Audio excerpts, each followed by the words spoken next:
Welcome back sa ating FB page na Free Reviewers with Leonalyn at sa ating YouTube channel na Solving Math with Leonalyn. Now let's answer questions from one of our followers na pinipm niya ito. Medyo marami to, so mga iilan lang ang sagutan natin dito. Let's do this. Mga abstract reasoning tayo. So, which figure completes the series? By the way, yung binigay niya ay medyo ganito siya, pero klaro naman itong, nakahanap ako ng kapariho, baka sabi ko meron ako nito, kaya meron tayong kapariho. So, ang tanong dito ay yung nandito, at yan yung mga nasa choices natin. Kapag mga ganito, itong mga pattern, itong mga abstract na to, pattern lang talaga ang hanapin natin. Obserbahan natin kung ano pang meron dito. Focus tayo dito ha. Okay. Unang line, meron tayong isang shaded dyan. Tapos, yung next, nandito naman yung shade. Kung napapansin nyo, yung dalawa na yan ay present sa pangatlong nasa box natin. Therefore, ito, bali parang ina-add lang natin yan siya. So, itong banda dito, yan naman yan. Wait, maggawa tayo yung ibang kulay lang para klaro. So, ito siya, ito naman yan. Next, meron tayong dalawa, yung dalawa na yan ay nandito. Ito namang dalawa ay nandito naman siya. So therefore, parang ina-add lang natin. So ang hanapin natin dito, yung nasa baba na shaded dapat present dito sa choices. Nasaan yung nasa baba na shaded? Okay, present naman siya. At itong tatlo na ito, dapat present din siya. At ito lang letter C na present siya. The rest naman, lahat ng yan ay unshaded. Therefore, ang sagot dito sa unang abstract natin ay letter C.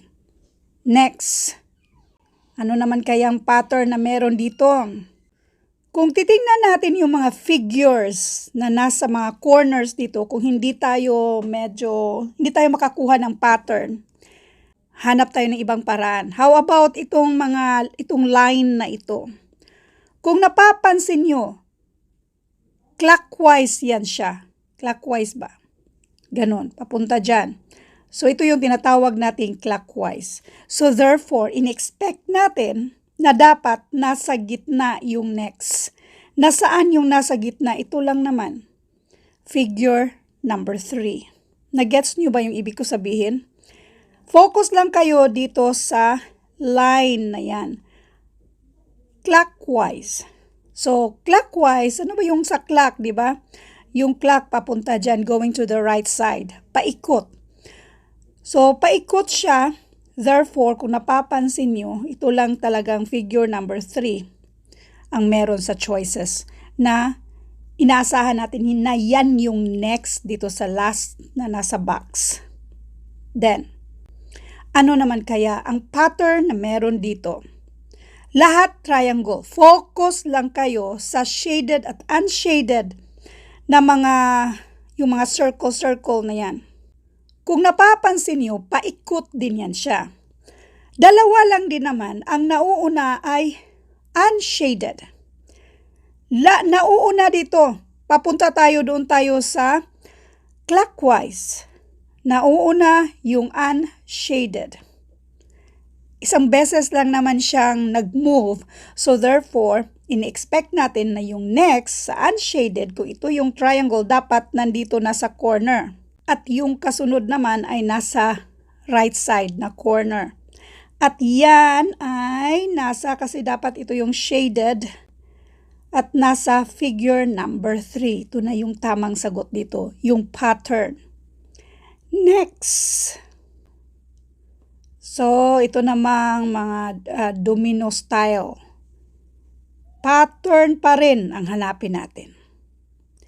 Sa pattern, pareho lang yan sa mga number series.